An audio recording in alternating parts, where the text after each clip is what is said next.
આપણે ઉષ્માગતિશાસ્ત્રની અંદર કાર્ય વિશે ભણવું છે આજે. ગઈ વખતે આપણે ભણી ગયા હતા કે આંતરિક ઉર્જામાં ફેરફાર બે રીતે કરી શકાય. ઉષ્મા દ્વારા, પ્રણાલીમાં ઉષ્મા ઉમેરીને કે ઉષ્મા દૂર કરીને, પ્રણાલી ઉપર કાર્ય કરીને કે પ્રણાલી દ્વારા કાર્ય કરીને. આપણે ગઈ વખતે આંતરિક ઉર્જામાં ફેરફાર કર્યો તો આપણે આંતરિક ઉર્જામાં ફેરફાર પેન્ડલ ફેરવીને 1 કિલોજૂલ ઉર્જા પસાર કરી હતી, અથવા તો વિદ્યુત ઉર્જા 1 કિલોજૂલ પસાર કરી હતી, અને એ રીતે કાર્ય કર્યું હતું. વાસ્તવમાં આપણે કાર્ય અને એનો ઉષ્માગતિશાસ્ત્ર સાથે શું સંબંધ છે એના વિશે ભણવું છે આપણે. તો કાર્ય કરવા માટે એક સિમ્પલ ઉદાહરણ આપેલું છે. અહીંયા એક નળાકાર લીધો છે. આ નળાકારની અંદર 1 મોલ આદર્શ વાયુ ભરેલો છે.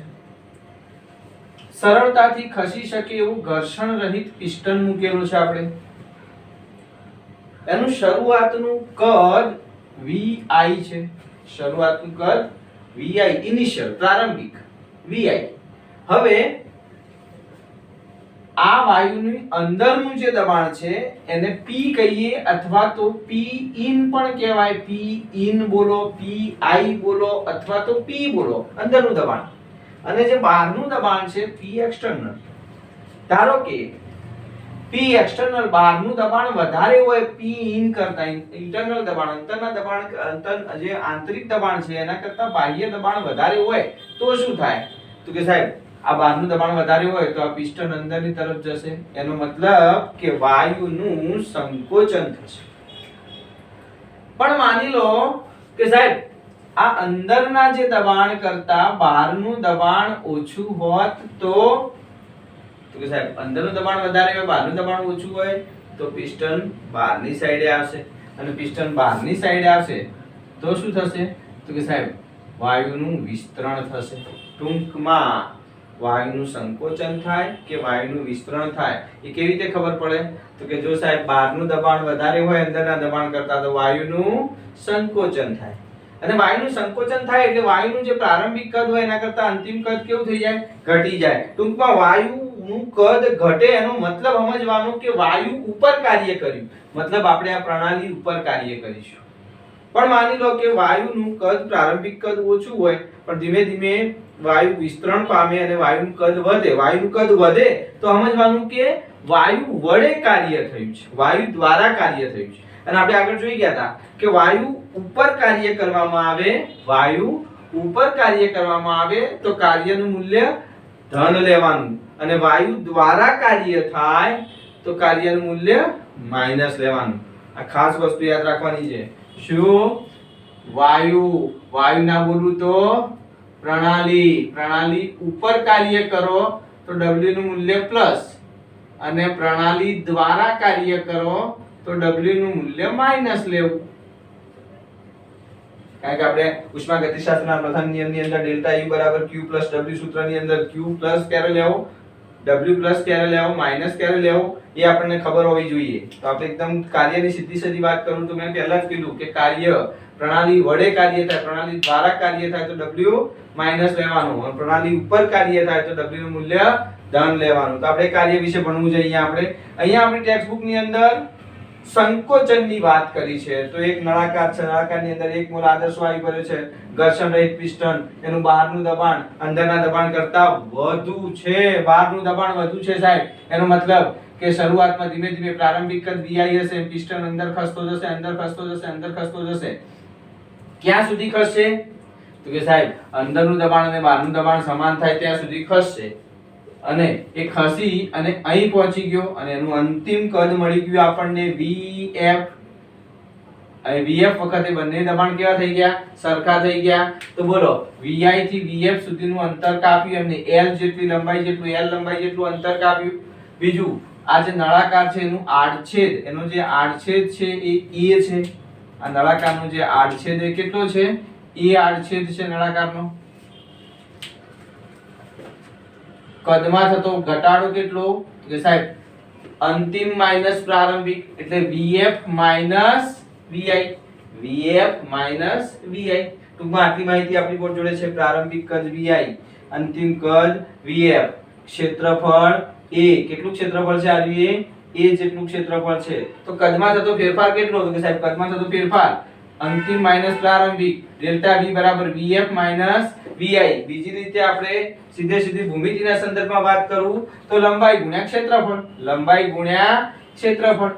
l આ જે આડછેદનું ક્ષેત્રફળ છે a અને લંબાઈ l, તો l અને a નો ગુણાકાર કરીએ તો એ થાય કદમાં ફેરફાર. Very good. ચલો આપણને એટલી ખબર પડી ગઈ કે ડેલ્ટા v બરાબર la લખી શકાય અથવા la બરાબર ડેલ્ટા v લખી શકાય. બીજી વસ્તુ, બળ બરાબર દબાણ ગુણ્યા ક્ષેત્રફળ. બળ બરાબર દબાણ અથવા દબાણ બરાબર આ સૂત્ર તમારે ફિઝિક્સમાં આવી ગયું. દબાણ બરાબર શું થાય? તો કે સાહેબ બળ ભાગ્યા ક્ષેત્રફળ. તો એમ કહું બળ બરાબર તો કે દબાણ ગુણ્યા ક્ષેત્રફળ. હવે દબાણ કેટલું છે? કે P એક્સટર્નલ, આપણે બહારનું દબાણ જ, કારણ કે બંને દબાણ સરખા થાય, બંનેના દબાણ સરખા થાય એટલે કેટલું થયું? P એક્સટર્નલ જેટલું જ થયું.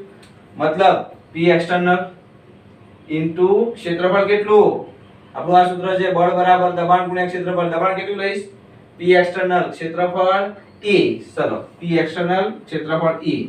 હવે પિસ્ટન દ્વારા પિસ્ટન ખસવાથી થતું કાર્યની વાત કરીએ તો કાર્ય W બરાબર બળ ગુણ્યા અંતર. બળ ગુણ્યા અંતર. હમણાં આપણે બળ શોધ્યું. બળ કેટલું હતું? દબાણ ગુણ્યા ક્ષેત્રફળ એટલે P એક્સટર્નલ ઇન્ટુ A. આટલું હતું બળ ગુણ્યા શું કીધું એને? બળ ગુણ્યા અંતર, તો કે L. તો P એક્સટર્નલ A ગુણ્યા L. P એક્સટર્નલ A ગુણ્યા L. એ સાહેબ આ A L છે એના બરાબર તમે ડેલ્ટા V લઈ શકો? તો કે હા લઈ શકાય. તો આપણને સરસ મજાનું સૂત્ર મળી ગયું. W બરાબર P એક્સટર્નલ તો એમને એમ રાખ્યું, આના બરાબર ડેલ્ટા V લઈ લઈએ અને અહીંયા ચિહ્ન માઈનસ કરીએ. કેમ સાહેબ અહીંયા માઈનસ ચિહ્ન લીધું અથવા માઈનસ ડેલ્ટા V લેવું પડ્યું? અહીંયા માઈનસ ડેલ્ટા V લેવું પડશે. કેમ આ માઈનસ લીધું? તો કે આપણી રૂઢિગત પ્રણાલી છે, વર્ષોથી આપણે ભણાતા આવીએ છીએ કે સાહેબ પ્રણાલી ઉપર કાર્ય કર્યું તો કાર્યનું મૂલ્ય કેવું લાવવાનું? ધન લાવવું પડે. હવે જો કાર્યનું મૂલ્ય મારે ધન લાવવું હોય તો ચલો આ મૂલ્ય હું માઈનસ લઈ દઉં. આ સૂત્રની આગળ જો માઈનસ આવી ગયું, minus P external into delta V. આ સૂત્ર મળી ગયું આપણે કાર્યનું. ગમે ત્યારે તમને કોઈ કાર્ય દબાણ અને કદમાં ફેરફાર થવાથી થતું કાર્ય એટલે શું? તો કે P delta V. P delta V. P એટલે બાહ્ય દબાણ, P external into delta V એટલે કહેવાય કાર્ય. ઓકે. હવે કે સાહેબ આ માઈનસ કેમ લખ્યું તમે? તો કે માઈનસ મેં એટલા માટે લખ્યું છે કે ચલો અંતિમ માઈનસ પ્રારંભિક. અંતિમનું મૂલ્ય કેવું છે? કદનું ઓછું છે. પ્રારંભિકનું કદ મૂલ્ય કેવું છે? વધારે છે. ઓછામાંથી વધારે બાદ કરો તો મૂલ્ય કેવું આવે? સાહેબ ઋણ આવે. જો ઓછામાંથી વધારે બાદ કરીએ તો મૂલ્ય કેવું આવશે? આપણને ઋણ મળે છે. અને ઋણને જો ઋણ વડે ગુણી કાઢીએ આપણે, આ જે ઋણ મૂલ્ય મળ્યું એના આગળ આ માઈનસ મૂકી દઈએ, માઈનસ વડે ગુણી દઈએ તો મૂલ્ય W નું મૂલ્ય કેવું મળે? ધન મળે. તો કે જુઓ સાહેબ સંકોચન થવાથી મતલબ પ્રણાલી ઉપર કાર્ય થવાથી કાર્યનું મૂલ્ય કેવું મળે? ધન મળે. તો કે સાહેબ આમાં ધન મળશે. Very good. એની મતલબ વિસ્તરણ થતું હોય તો સાહેબ વિસ્તરણ થતું હોય તો ડેલ્ટા V પ્રારંભિક કદ આવ્યું હોય, અંતિમ કદ આ હોય તો અંતિમમાંથી પ્રારંભિક બાદ કરો ઊંધું થાય તો ડેલ્ટા V નું મૂલ્ય ધન મળે. હવે સાહેબ વિસ્તરણ થાય એટલે પ્રણાલી વડે કાર્ય થયું હોય, પ્રણાલી દ્વારા કાર્ય થયું હોય તો W નું મૂલ્ય મારે માઈનસ લાવવું હોય અને ડેલ્ટા V નું મૂલ્ય તો ધન મળવાનું છે. તો ડેલ્ટા V નું મૂલ્ય ધન મળે છે માટે હું આગળ માઈનસ વડે ગુણી દઉં તો બોલો ચિહ્નનું મૂલ્ય કેવું મળશે? માઈનસ મળશે. એટલે આપણું જે પ્રણાલીગત મૂલ્ય છે, આપણે જે આ વસ્તુ છે એ લાવવા માટે આપણે આગળ શું મૂકી દીધું? માઈનસ મૂક્યું છે. એટલે માઈનસ ક્યાંથી લાયા એના વિશે બહુ ટેન્શન લેવાની જરૂર નથી, કારણ કે આપણે જે સિસ્ટમ હતી ભાઈ પ્રણાલી દ્વારા કાર્ય થાય W માઈનસ અને પ્રણાલી ઉપર કાર્ય થાય W પ્લસ લાવવા માટે આપણે અહીંયા માઈનસ મૂક્યું છે. ઓકે. ચલો સંકોચનના દરેક તબક્કાની અંદર લગભગ એવું કહેવાય કે સંકોચન થતું હોય ત્યારે પ્રત્યેક સૂક્ષ્મ તબક્કે ધારો કે દબાણ અચળ રહેતું હોય અથવા ના પણ રહેતું હોય. કેમ? તો કે સાહેબ જો દબાણ અચળ રહેતું હોય તો સંકોચન જ ના થાય. એનો મતલબ કે ડિફરન્ટ છે, ઇન્ટરનલ ઓછું છે, બાહ્ય વધારે છે. અથવા તો ઊંધું બોલું, વિસ્તરણ થતું હોય તો અંદરનું દબાણ વધારે હોય, બાહ્ય ઓછું હોય. ટૂંકમાં સાહેબ દબાણ અચળ ના હોય પણ નિશ્ચિત તબક્કામાં બદલાતું હોય એટલે સ્ટેપ બાય સ્ટેપ બદલાતું હોય. સ્ટેપ બાય સ્ટેપ બદલાતું હોય તો એનો આલેખ આવો આવે, P વિરુદ્ધ V નો આલેખ સ્ટેપ બાય સ્ટેપ આ રીતનો આવશે. મતલબ દબાણ વધારશો કદ ઘટશે, દબાણ વધારશો કદ ઘટશે, દબાણ વધારશો કદ ઘટશે, દબાણ વધારશો કદ ઘટશે. p ચલે છે 1/v. દબાણ વધારીએ, દબાણ વધારતા જાય વાયુનું કદ કેવું થતું જાય? ઘટતું જાય. પણ આમ સ્ટેપ બાય સ્ટેપ. આપણે જેમ પગથિયામાંથી ઉતરીએ એક પગથિયું, બીજું પગથિયું, ત્રીજું પગથિયું, એવી રીતે. અને એની જગ્યાએ માની લો અહીંયા નિશ્ચિત તબક્કામાં બદલાતું હોય તો વાયુ પર થતું કાર્ય બધા તબક્કાઓનો સરવાળો. આ બધા તબક્કાઓ, આ તબક્કાનો, આ તબક્કાનો, આ તબક્કાનો, આ તબક્કાનો, બધા તબક્કાઓના કાર્યના સરવાળા જેટલું થાય. સરવાળો લેવો હોય તો આગળ સિગ્મા લખવાનું. મતલબ આપણું p ડેલ્ટા v જ છે સાહેબ. આ p ડેલ્ટા v સૂત્ર માઈનસ p ડેલ્ટા v, પણ આગળ શું લખવાનું? સિગ્મા. સિગ્મા એનો મતલબ કે આ તબક્કાનું કાર્ય વત્તા આ તબક્કાનું કાર્ય વત્તા આ તબક્કાનું કાર્ય વત્તા આ તબક્કાનું તબક્કાવાઇઝ સરવાળો કરવો પડે. પણ માની લો કે સાહેબ દબાણ અચળ ના રહેતું હોય પણ અનંત સૂક્ષ્મ રીતે ફેરફાર થતો હોય. એનો મતલબ સાહેબ તો કે આપણું જે વાયુનું દબાણ છે એમાં બહુ જ માઇનોર ડિફરન્ટ હોય. એટલે આપણને એવું લાગે, ધારો કે અંદરનું દબાણ અને બહારનું દબાણ એમાં એટલો નોર્મલ ડિફરન્સ છે કે આપણને એવું લાગે કે સરખા જેવું છે પણ સરખું હોય નહીં. બહુ જ માઇનોર ડિફરન્ટ હોય. ત્યારે તો કે સાહેબ ફેરફાર એટલો સૂક્ષ્મ થતો હોય આપણને ખબર જ ના પડે. સંકોચન થાય છે, વિસ્તરણ થાય, પણ થતું હોય ખરું, પણ ધીમે ધીમે ધીમે ધીમે ધીમે ધીમે થતું હોય. તો એવા પ્રક્રમને કહેવાય ઉષ્માગતિકીય પ્રતિવર્તી પ્રક્રમ. મતલબ તો કે સાહેબ સંકોચન એવી રીતે થતું હોય કે જ્યારે દબાણ અચળ ના હોય, પરંતુ અચળ ના હોય, દબાણ તો બદલાતું જ હોય, નહીં તો સંકોચન ના થાય કે વિસ્તરણ ના થાય. પણ અહીંયા મોટો ફેરફાર હોય એટલે ધડાધડ આમ સ્ટેપ બાય સ્ટેપ દબાણના કદમાં ફેરફાર થશે. એની જગ્યાએ અહીંયા વાયુના દબાણ કરતા અનંત સૂક્ષ્મ રીતે વધારો હોય. મતલબ બહારનું દબાણ વધારે હોય, અંદરનું દબાણ ઓછું હોય, પણ અનંત સૂક્ષ્મ રીતે વધારે હોય. એનો મતલબ ધારો કે આરવી 1 બાર હોય તો આરવી 1.0001 બાર હોય. મતલબ બહુ જ નોર્મલ ફરક હોય. ત્યારે તો સાહેબ સંકોચન થશે, પણ કેવું થશે? બહુ જ ઓછું થશે. ત્યારે આ જે ફેરફાર છે, અહીંયા ધારો કે આ બહારનું દબાણ અહીંયા આ 0.9 બાર હોય અને બહારનું દબાણ 1.1 બાર હોય તો સાહેબ મોટો ડિફરન્સ છે. એટલે ધડાકા કદમાં ફેરફાર થશે. પણ માની લો કે આરવી અંદરનું દબાણ 0.9 બાર હોય અને આરવી 0.90001 બાર હોય તો એનો મતલબ કે સાહેબ ડિફરન્ટ તો આમ જોવા જઈએ બે હરખા જેવા જ છે, પણ માઇનોર ડિફરન્ટ કરો સાહેબ. આ વધારે છે એટલે માંડ ધીમેથી સંકોચન થતું હશે. ટૂંકમાં દબાણમાં વધારો અતિ સૂક્ષ્મ હોય. અતિ સૂક્ષ્મની જગ્યાએ અહીંયા શબ્દ લખ્યો છે અનંત સૂક્ષ્મ હોય. અનંત સૂક્ષ્મ એટલે એટલો બધો સૂક્ષ્મ હોય કે આમ નરી આંખે જોઈ જ ના શકાય. સાહેબ એવું વ્યવહારિક ઉદાહરણ આપો તો આપણો ઘડિયાળનો કલાક કાઢો, બોલો અવસ્થા બદલે છે કે હા સાહેબ આમ 1 કલાક સુધી બે જોઈ રહો તો આપણને એવું લાગે સ્થિર જ છે, સ્થિર જ છે, સ્થિર જ છે, સ્થિર જ છે, છતાં અવસ્થા બદલતો હોય. મતલબ પ્રત્યેક એક તબક્કો અને બીજા તબક્કામાં ફેરફાર હોય જ, પણ આપણને દેખાતો ના હોય. તો એને અનંત સૂક્ષ્મ ફેરફાર કહેવાય. દાખલા તરીકે સૂર્ય સવારે ઉગે ત્યારથી આમ જોઈ રહીએ તો આપણને એવું લાગે કે ઊભો જ છે, સ્થિર જ છે, સ્થિર જ છે, સ્થિર જ છે, છતાં એ પોતાનું સ્થાન તો બદલતું જ હોય. આપણે સવારથી સાંજ સુધી આમ જોતા રહીએ તો ડોકી આમ થઈ જાય, પણ એવું નહીં કે આમ દેખાતું હોય આપણને કે આ સૂર્ય આમ ગતિ કરે છે, એવું નહીં, એટલી ફાસ્ટ નહીં. એનો મતલબ કે અનંત સૂક્ષ્મ રીતે પોતાનું સ્થાન બદલે છે. તો એવી રાસાયણિક પ્રક્રિયાઓ ઘણી બધી છે કે જે પોતાનું સ્થાન અનંત સૂક્ષ્મ રીતે બદલતી હોય. તો એવી અનંત સૂક્ષ્મ રીતે ફેરફાર થતો હોય ત્યારે દબાણ માઇનોર વધારો હોય, એકદમ સૂક્ષ્મ વધારો હોય તો કદમાં થતો ઘટાડો તો કે સાહેબ એ બી સૂક્ષ્મ હોય. જો પ્રક્રમ એકદમ ધીમે થતું હોય, એકદમ ધીમે થતું હોય, એકદમ ધીમે થતું હોય, આપણને ખબર જ ના પડે જાણે પ્રક્રમ થાય છે કે નહીં થતું. આ સંકોચન થતું હોય પણ ખબર જ ના પડે. વિસ્તરણ થતું હોય પણ ખબર જ ના પડે. ચલો સંકોચન થતું હોય તેનો મતલબ બહારનું દબાણ વધારે હોય, અંદરનું ઓછું હોય, પણ બહારનું દબાણ એટલું વધારે હોય અંદરનું દબાણના જેટલું લગભગ બહુ જ અનંત સૂક્ષ્મ રીતે વધારે હોય. એનો મતલબ કદમાં ઘટાડો થશે ને કે હા સાહેબ દબાણ વધારે છે ને, આ 9.9 છે ને 0.90001 બાર છે, એનો મતલબ થોડુંક વધારે છે, એનો મતલબ કદમાં થોડો ઘટાડો થશે. તો આ થોડાક માટે શબ્દ મારે લખવો હોય તો ડેલ્ટા ના લખાય. અહીંયા જે આપણે ડેલ્ટા વી લખ્યું એની જગ્યાએ ડીવી લખવાનું. કદમાં થતો ઘટાડો કે અનંત સૂક્ષ્મ રીતે માઇનોર તો કે ડીવી લખો. અને દબાણમાં થતો દબાણ કેવું હશે? બહારનું વધારે હશે તો બહારનું દબાણ કેટલું? તો કે ડીપી જેટલું વધારે, સ્મોલ ડી લખીશું ત્યાં. અત્યાર સુધી આપણે ડેલ્ટા વી શબ્દ વાપરતા હતા, હવે એવું નહીં. અનંત સૂક્ષ્મ હોય ત્યારે ડીવી શબ્દ લખીશું. મતલબ કદ ઘટશે. અહીંયા ડેલ્ટા વી જેટલું ઘટ્યું ને તો આમાં ડીવી જેટલું ઘટશે. એટલે અહીંયા જો p external into delta v લખતા હતા આપણે, p external into delta v લખતા હતા, એની જગ્યાએ p external into dv લખ્યું, બસ એટલો ડિફરન્ટ. મતલબ કયા પ્રકરણમાં? તો કે સાહેબ અનંત સૂક્ષ્મ રીતે ફેરફાર થતો હોય, વાયુના દબાણ કરતા અનંત સૂક્ષ્મ રીતે દબાણ વધારે હોય તો કદમાં થતો ઘટાડો અનંત સૂક્ષ્મ રીતે ઘટતું હોય, અને એના કારણે કદમાં થતો ઘટાડાને આપણે dv કહીશું, દબાણમાં થતો વધારો જે હશે એને dp કહીશું.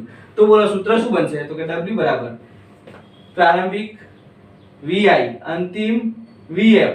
સૂત્ર પાછું એ જ આપણું, પણ બંને વચ્ચે સંકલન લેવું પડશે. સૂક્ષ્મ ફેરફારો હોય ત્યારે આપણે સંકલન લઈશું. સંકલનનું ચિહ્ન ચાર્યું, મેથ્સમાં ભણવાનું આવશે. સંકલન vi થી vf સુધીનું સંકલન કર્યું, સૂત્ર આપણું એ જ -p external into delta v ની જગ્યાએ dv લખવાનું. ક્યારે? અનંત સૂક્ષ્મ રીતે ફેરફાર થતા હોય એટલે કે પ્રતિવર્તી પ્રક્રમ હોય. જે સૂક્ષ્મ રીતે ફેરફાર થતો હોય એવા પ્રક્રમને પ્રતિવર્તી પ્રક્રમ કહેવાય. તો p external દરેક તબક્કે કેવું હશે? તો કે p external સાહેબ કોઈ પણ તબક્કે તમે ચેક કરશો, ધારો કે આમ ઘટાડો થતો જતો હતા, p external કોઈ પણ તબક્કે p in કરતા કેવું હોય? તો કે સાહેબ p in કરતા dp જેટલો વધારે હોય. p in dp વધારે હોય, p external થોડુંક વધારે હોય તો ધીરે ધીરે ઘટતું હોય. બહારનું દબાણ માઇનોર વધારે હોય એટલે p external p in dp હોય. ધારો કે વાયુનું વિસ્તરણ થતું હોત તો સાહેબ વાયુનું વિસ્તરણ થતું હોય તો અંદર વાળું વધારે હોત, તો બહાર વાળું p external કેટલું હોત? કે થોડું ઓછું હોત. થોડુંક એટલે -dp જેટલું હોત. એટલે ધારો કે વિસ્તરણ થતું હોત તો પ્રક્રમમાં p external બરાબર p in -dp આવે. અહીંયા પ્રિન્ટિંગ મિસ્ટેક છે આપણી ચોપડીમાં પણ. સંકોચન થતું હોય તો p external અંદરના દબાણ કરતા સહેજ વધારે હોય, dp dp હોય. અને વિસ્તરણ થતું હોય, વાયુનું વિસ્તરણ થતું હોય તો બહારનું દબાણ જે p external છે અંદરના દબાણ કરતા સહેજ ઓછું હોય તો -dp હોય. જનરલ વાત કરું સાહેબ, સંકોચન થતું હોય, વિસ્તરણ થતું હોય, મતલબ કાર્ય થતું હોય, મતલબ પ્રતિવર્તી કાર્ય થતું હોય. પ્રતિવર્તી એટલે એકદમ સૂક્ષ્મ રીતે થતું હોય, અને અપ્રતિવર્તી રીતે એટલે આમ જોઈએ થઈ ગયું. જેમ કે બ્યુરેટ પીપેટના પ્રયોગ કરશો ને તમે, આમ જોતા જોતા ખબર જ ના પડે કલર બદલી જાય. હમણાં તો કરતા તો થઈ ગયું, બસ એકદમ ઝડપી થઈ જાય તો એવા પ્રક્રમને અપ્રતિવર્તી પ્રક્રમ કહેવાય. અપ્રતિવર્તી પ્રક્રમ પૂર્ણ થવા માટે એકદમ ખબર જ ના પડે, સમયના ટૂંકા ગાળામાં પૂર્ણ થઈ જાય, આપણને ખબર જ ના પૂર્ણ થાય. જ્યારે પ્રતિવર્તી પ્રક્રમ પૂર્ણ થવા માટે બેસુમાર લાંબો સમય લેશે, બહુ જ લાંબો સમય લેશે અને પ્રતિવર્તી પ્રક્રમ પૂર્ણ થવા માટે, એટલે ઘડિયાળનો કલાક કાંટો ખસવા માટે, આમ સ્થાન બદલવા માટે બહુ લાંબો સમય લેશે. ધીમે ધીમે ધીમે ધીમે ખસતો હોય. ટૂંકમાં જનરલ વાત કરી તો સાહેબ બંને માટે વાત કરું તો p external બરાબર p in +or -dp લખાય તો કે આ સાઈડ લખાય, +or- લખો ચાલે. સંકોચન માટે +dp, વિસ્તરણ માટે -dp, બંને કોમન સમાન કિસ્સા માટે p in dp લખી શકાય. આવા પ્રકરણને શું કહીશું આપણે?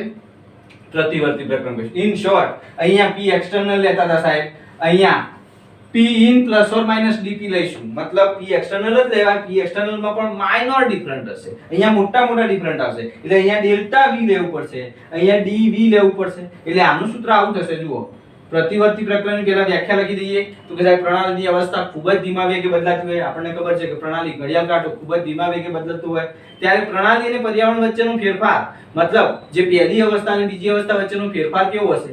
સાહેબ અતિ સૂક્ષ્મ છે. પ્રણાલી અને પર્યાવરણ વચ્ચેના કેટલાક વિધેયના મૂલ્યો વચ્ચેનો તફાવત અતિ અલ્પ હોય. પ્રણાલી ખૂબ જ ધીમા વેગે, પ્રણાલીની અવસ્થા ખૂબ જ ધીમા વેગે બદલાતી હોય તો પ્રણાલી અને પર્યાવરણ વચ્ચેના થતા વિધેયોના મૂલ્યો વચ્ચેનો ફેરફાર, પ્રણાલી પર્યાવરણ વચ્ચેના કેટલાક વિધેયોના મૂલ્યો વચ્ચેનો ફેરફાર અતિ અલ્પ હોય છે. એ તો આપણે સમયની વાત કરી. હું એમ કહું ઘડિયાળના કલાક કાંટાની એક અવસ્થા અને એના પછીની ત્વરિત ક્ષણિક બીજી અવસ્થા. ઘડિયાળનો કલાક કાંટો જોઈ લો, હા સાહેબ આ પહેલી અવસ્થા, થોડી વાર બીજી અવસ્થા, બે અવસ્થા વચ્ચેના સમયનું મૂલ્ય તો કે સાહેબ અતિ અલ્પ હોય. અવસ્થા બદલે છે પણ આપણને દેખાતી નહીં, આપણને એવું લાગે છે કે સ્થિર જ છે, પણ એની અવસ્થા તો બદલાય છે. અવસ્થા તો બદલાય છે. તો એક અવસ્થા અને ક્ષણિક બીજી અવસ્થા બંને વચ્ચેના સમયનું મૂલ્ય સાહેબ અતિ અલ્પ હોય. તો સમય એ વિધેય કહેવાય. આપણે જે મૂલ્ય માપીએ છીએ એ વિધેય. અહીંયા આપણે જે વિધેયો માપીશું, આંતરિક ઉર્જા, એન્થાલ્પી, મુક્ત ઉર્જા, આ બધા વિધેયો નું મૂલ્ય કેવું હશે? અતિ અલ્પ હશે. જે સૂક્ષ્મ રીતે થતું હશે, વિધેયના મૂલ્ય વચ્ચેનો તફાવત અતિ અલ્પ હોય છે. આ પ્રક્રમમાં તમે જ્યારે જુઓ ને ઘડિયાળનો કલાક કાંટો જ્યારે જુઓ ને સાહેબ ત્યારે સ્થિર જ હોય. આ પ્રક્રમમાં પ્રત્યેક સૂક્ષ્મ તબક્કે સંતુલન સ્થપાયેલું હોય. એટલે કે જે આવા ધીમા વેગે, આવા ધીમેથી બદલાતો હોય, આ પિસ્ટન ધીમેથી આમ અડધા કલાક જોઈ રહીએ તો સામાન્ય ફેર પડ્યો હોય, એનો મતલબ કે સાહેબ પ્રક્રમ ધીમેથી બદલાય છે. એનો મતલબ ગમે ત્યારે જુઓ ને ત્યારે આપણને એવું લાગે કે ઊભું જ છે પ્રક્રમ, ઊભું જ છે પ્રક્રમ, ઊભું જ છે, પણ પ્રક્રમ થતું જ હોય. પ્રક્રિયા થતી જ હોય, અવસ્થા બદલાતી જ હોય, પણ આપણને એવું લાગે કે અવસ્થા સ્થિર જ છે, એનો મતલબ પ્રત્યેક સૂક્ષ્મ તબક્કે સંતુલન સ્થપાયેલું હોય. આપણને એવું લાગે કે આવા પ્રક્રમમાં પ્રત્યેક સૂક્ષ્મ તબક્કે પ્રણાલી અને પર્યાવરણ વચ્ચે સંતુલન સ્થપાયેલું હોય છે. તો આ પ્રતિવર્તી પ્રક્રમની વ્યાખ્યા એક્ઝેક્ટલી આપણી ચોપડીમાં નથી આપી, જૂની ટેક્સ્ટબુકની છે, પણ આપણે તૈયાર કરીશું. તો આ પ્રતિવર્તી પ્રક્રમની અંદર આંતરિક દબાણનો કાર્ય સાથેનો સંબંધ મેળવો. તો કે સાહેબ એકદમ સિમ્પલ વસ્તુ, પ્રતિવર્તી અવસ્થામાં W રિવર્સિબલ લખીશું. અહીંયા સાદું W લખતા હતા, અહીંયા W સાદું ભરતા હતા, અહીંયા આપણે W ઊંધું કરીને ભરીશું. W રિવર્સિબલ, રિવર્સિબલ એટલે પ્રતિવર્તી, પ્રતિવર્તી એટલે પ્રક્રમ ધીમેથી થતું, અને ધીમેથી થતા પ્રક્રમો હોય એ ફોરવર્ડ રિવર્સિબલ બી હોય. ઓકે, W રિવર્સિબલ કાર્ય સૂત્ર એ જ આપણું આ જે હતું એ VI VF વચ્ચે સંકલન લીધું માઈનસ P એક્સટર્નલ * dV. સૂત્ર એ જ છે સાહેબ, પણ હવે P એક્સટર્નલ માં સાહેબ આ P એક્સટર્નલ ની જગ્યાએ તમે આ લઈ શકો P in + or - dP, તો કે P in + or - dP * dV. હવે સાહેબ dP અને dV માં કોઈ ફરક ના હોય, કારણ કે બહુ જ નાનો ફેરફાર હોય. ચલો આ બંને વચ્ચેનો ડિફરન્સ લેવા જઈએ આપણે 0.9 બાર અને 0.909000001 બાર. તો આ બંને વચ્ચેના દબાણનો ફેરફાર dP કેટલો? તો કે સાહેબ 0.0001 બાર. હવે સાહેબ આટલો નાનો ડિફરન્સ, એક કામ કરો ને સાહેબ, આ dP અને dV નાના જ છે ને, dP અને dV ના મૂલ્યો નાના હોવાથી એના અવગણો, પણ ગુણાકારમાં હોય તો ના અવગણાય, સરવાળા બાદબાકીમાં. એટલે એવું કહેવાય સાહેબ, આ dP ને તમે અવગણો તો ચાલે, પણ dV ને ના અવગણાય. એટલે આપણે dV એમ રાખીએ. W રિવર્સિબલ બરાબર સૂત્ર એના એ જ સંકલન VI to VF. અહીંયા P in ને બદલે તમે P લખો ને સાહેબ, શું ફેર પડે છે? કારણ કે બાહ્ય દબાણ 0.90001 બાર, આ રહ્યું 0.9 બાર, માઇનોર ડિફરન્સ છે સાહેબ. એટલે તમે P in બરાબર P લખો તો ચાલે, વાતાવરણનું દબાણ લખો તો ચાલે. એટલે કે અહીંયા આપણે P in ની જગ્યાએ જો મેં P કરી નાખ્યું, વત્તા dP કાઢી નાખ્યો, + or - dP કાઢી નાખ્યું, કારણ કે સાહેબ માઇનોર ડિફરન્સ છે. હવે એને ક્યાં ફરક પડે છે? સરવાળા બાદબાકીમાં બહુ મોટો, હા ગુણાકાર dV ને ગુણવું પડે, P * dV. આ પદમાં સમજ પડી ગઈ બધાને? WREV બરાબર VI સંકલન VF. P in ની જગ્યાએ મેં P in ને બદલે શું લઈ લીધું? P લઈ લીધું. y માટે લઈ શકો તમે. અને dP ક્યાં ગયો? તો કે સાહેબ એ તો અવગણ્યો, સરવાળામાં તો અવગણી કાઢો, બહુ નાનું મૂલ્ય છે. અને dV લખ્યું.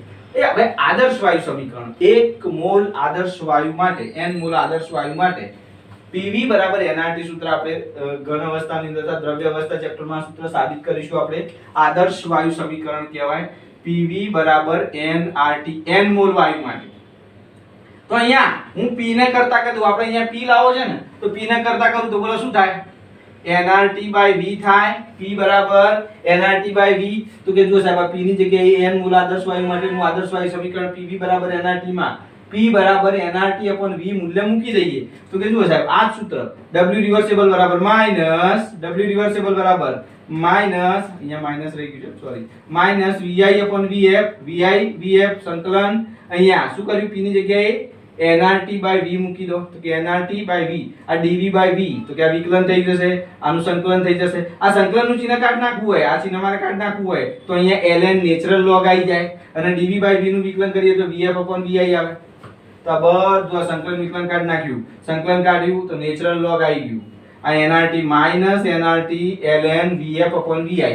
હવે ln નેચરલ લોગ હોય, ln એમાંથી તમારે લોગમાં જવું હોય તો એના આગળ 2.303 વડે ગુણવાના. એક આ વસ્તુ યાદ રાખીશું આપણે, નેચરલ લોગમાંથી લોગમાં જવું હોય આ e બેઝ લોગ કહેવાય, એમાંથી સાદા લોગમાં જવું હોય, tan બેઝ લોગમાં જવું હોય તો 2.303 વડે ગુણવાના. તો કે જો સાહેબ અહીંયા એવું જ કર્યું આપણે, માઈનસ nRT પણ આગળ શું કરી નાખ્યું? 2.303 nRT log થઈ ગયું, એની જગ્યાએ શું થઈ ગયું? log VF/VI. તો એક સરસ મજાનું સૂત્ર આપણે દાખલામાં કામમાં લઈશું.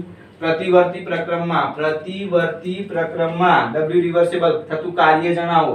W રિવર્સિબલ બરાબર -2.303 nRT log VF/VI. આ બેસ્ટ સૂત્ર આપણા માટે, સૂત્ર મહત્વનું. સમજ્યા? બધું બરાબર છે? વ્યાખ્યા પ્રતિવર્તી પ્રક્રમની, કાર્ય સમજાવો. આદર્શ વાયુનું સંકોચન કે વિસ્તરણ દરમિયાન થતું કાર્ય સમજાવો, તો આપણે કાર્ય સમજાવ્યું. પ્રતિવર્તી પ્રક્રમમાં થતું કાર્ય સમજાવો, તો પ્રતિવર્તી પ્રક્રમમાં થતું કાર્ય. શૂન્યાવકાશમાં થતું કાર્ય, સાહેબ શૂન્યાવકાશમાં ધારો કે આ વાયુ શૂન્યાવકાશમાં, તો કે સાહેબ શૂન્યાવકાશમાં P0 હોય, શૂન્યાવકાશમાં P એક્સટર્નલ કોઈ વાયુ હોય એને હું શૂન્યાવકાશમાં વિસ્તરણ કરું તો કોઈ કાર્ય થાય ખરું કે ના થાય સાહેબ? કેમ? કારણ કે કાર્ય બરાબર P external * ΔV. P external into delta V. બોલો P external શૂન્યાવકાશમાં બાહ્ય દબાણ કેટલું? તો કે 0. એટલે શૂન્યાવકાશમાં હું વાયુનું વિસ્તરણ કરીશ તો કોઈ જ કાર્ય થશે નહીં. પછી એ પ્રક્રમ પ્રતિવર્તી હોય કે અપ્રતિવર્તી હોય, મતલબ ઝડપી થતો હોય કે ખૂબ જ ધીમે થતો હોય, કોઈ પણ પ્રક્રમનું શૂન્યાવકાશમાં વાયુનું વિસ્તરણ કે સંકોચન કરવામાં આવે ત્યારે કોઈ જ કાર્ય થતું નથી.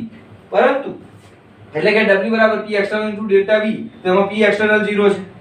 હવે આ માની લો કે શૂન્યાવકાશની જગ્યાએ વાયુનું આપણે વિસ્તરણ કરીએ છીએ અને આ મૂલ્યને આપણે ઉષ્માગતિશાસ્ત્રના પ્રથમ નિયમમાં મૂકીએ તો કે સાહેબ ઉષ્માગતિશાસ્ત્રના પ્રથમ નિયમનું સૂત્ર શું હતું? ડેલ્ટા U બરાબર Q plus W. Delta U બરાબર Q plus W.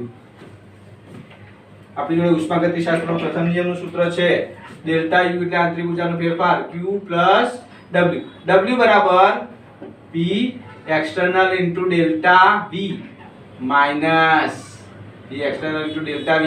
delta U બરાબર Q minus P external into delta V. હવે માની લો કે પ્રક્રમ દરમિયાન આપણે કદમાં ફેરફાર ના થવા દઈએ, મતલબ બંધ પાત્ર રાખીએ તો કે સાહેબ કદમાં ફેરફાર ના થવા દઈએ, કાર્ય કરવું હોય તો સાહેબ ઉષ્મામાં ફેરફાર કરો ને યાર, તાપમાનમાં ફેરફાર કરો, ઉષ્મા આપો, ઉષ્મા વાહક રાખો. આપણે ભણી તો ગયા હતા આગળના લેક્ચરમાં કે જો કદમાં ફેરફાર ના કરવો હોય અને ઉષ્મા વડે આપણે પ્રણાલીની કાર્ય કરવું હોય તો કે સાહેબ જો કદમાં ફેરફાર નહીં કરો, અચળ કદે પ્રક્રિયા કરશો તો પ્રારંભિક કદ ને અંતિમ કદ સરખું થઈ જશે. તો આ ડેલ્ટા V શું થઈ જશે? Vf Vi શું થઈ જશે? 0. એનો મતલબ આ પદ 0 થઈ જાય. તો આ પદ 0 થઈ જાય તો આખું આ પદ 0 થઈ જાય. તો મતલબ તમારું સૂત્ર મળશે ડેલ્ટા U બરાબર QV મળશે. આ બધું નીકળી જશે, આ પાછળ વાળું બધું પદ નીકળી જશે. તો બીજો ઓપ્શન કે જો શૂન્યાવકાશમાં વિસ્તરણ કે સંકોચન ના કરીએ, જો શૂન્યાવકાશમાં કરશો તો કાર્ય થવાનું જ નહીં, કાર્ય 0 થઈ જાય. પણ ધારો કે આપણે કાર્ય કરવું છે પણ અચળ કદે કરવું છે સાહેબ, મતલબ તો કે સાહેબ પાત્ર બંધ રાખવાનું, ઉષ્મા વડે આપણે ઉષ્મા આપીને ઉષ્મા પૂરી પાડીને આપણે કાર્ય કરીશું તો કે સાહેબ એ વખતે ડેલ્ટા V 0 થઈ જશે અને ડેલ્ટા V 0 થઈ જાય તો P ડેલ્ટા V પદ 0 થઈ જશે. એનો મતલબ એ વખતે પણ કાર્ય તો 0 થઈ જવાનું છે. તો એ વખતે સૂત્ર આવું મળશે આપણને ડેલ્ટા U બરાબર QV. આને જમ્પિંગ વ્યાખ્યા નંબર 1 થાય. અહીંથી શરૂઆત કરવાની. આ નીચે જે V છે ને એને અચળ બોલાય. અચળ કદે થતી રાસાયણિક પ્રક્રિયામાં, પછી એક કૂદકો મારી નહીં આયા, આને કહેવાય પ્રણાલીની આંતરિક ઊર્જામાં થતો ફેરફાર. અચળ કદે થતી રાસાયણિક પ્રક્રિયામાં પ્રણાલીની આંતરિક ઊર્જામાં થતો ફેરફાર, કૂદકો મારી નહીં આયા. આને Q ને કહેવાય પ્રણાલીએ મેળવેલી કે ગુમાવેલી ઉષ્મા. પ્રણાલીએ મેળવેલી કે ગુમાવેલી ઉષ્મા. અને આને કહેવાય બરાબર અથવા સમાન. બધા શબ્દો ભેગા કરો. જુઓ જમ્પિંગ અહીંથી ચાલુ કર્યું મેં. અચળ કદે થતી રાસાયણિક પ્રક્રિયાઓમાં પ્રણાલીની આંતરિક ઊર્જામાં થતો ફેરફાર, પ્રણાલીએ મેળવેલી કે ગુમાવેલી ઉષ્મા બરાબર હોય છે અહીંથી અહીં, અહીંથી અહીં, અહીંથી અહીં. ખબર પડી ગઈ? અહીંયા જુઓ અચળ કદે થતી પ્રક્રિયાઓમાં પ્રણાલીની આંતરિક ઊર્જામાં થતો ફેરફાર, પ્રણાલીએ મેળવેલી કે ગુમાવેલી ઉષ્મા બરાબર હોય છે અથવા સમાન હોય છે. આને કહેવાય મુક્ત વિસ્તરણ અથવા તો પ્રણાલીનું વાયુના મુક્ત વિસ્તરણ દરમિયાન કદમાં ફેરફાર ના થતો હોય, મુક્ત વિસ્તરણ શૂન્યાવકાશમાં થતું હોય તો કોઈ કાર્ય ના થાય, પણ કદમાં ફેરફાર ના થતું હોય એનો મતલબ એ વિસ્તરણ જ થયું. કદમાં ફેરફાર ના થતો હોય અને આપણે કાર્ય કર્યું હોય, પણ કાર્ય કેવી રીતે કર્યું હોય? ઉષ્મા આપીને. તો કદમાં ફેરફાર ના થાય તોય કાર્ય ના થાય, મતલબ કાર્ય 0 થઈ જશે અને કાર્ય 0 થઈ જાય તો એવા વિસ્તરણને આપણે મુક્ત વિસ્તરણ કહીશું. જે દરમિયાન વાયુના વિસ્તરણને P external 0 થઈ જાય એવા પદાર્થને એવા વિસ્તરણને આપણે શું કહીશું? મુક્ત વિસ્તરણ કહીશું. તો આ એક સરસ મજાનું સૂત્ર મળી ગયું. આપણે આને શબ્દોમાં પણ લખી શકીએ. અચળ કદે થતી પ્રક્રિયાઓમાં થતો આંતરિક ઊર્જાનો ફેરફાર પ્રણાલી મેળવેલી કે ગુમાવેલી ઉષ્મા જેટલો હોય છે એને આંતરિક ઊર્જા કહીશું આપણે. તો આ સરસ મજાની થિયરી કાર્ય વિશેની હતી. તૈયાર કરી નાખજો. મેક્સિમમ આની અંદરથી થિયરીની શક્યતા ઓછી છે, છતાં પણ આવા નાની વ્યાખ્યાઓ, આવા નાના સૂત્રો મૂકી દે 2 માર્કમાં, અને દાખલાઓ તો ખરા જ. ઓકે, દાખલાઓ આપણે નેક્સ્ટ લેક્ચરમાં જોઈશું. ધન્યવાદ.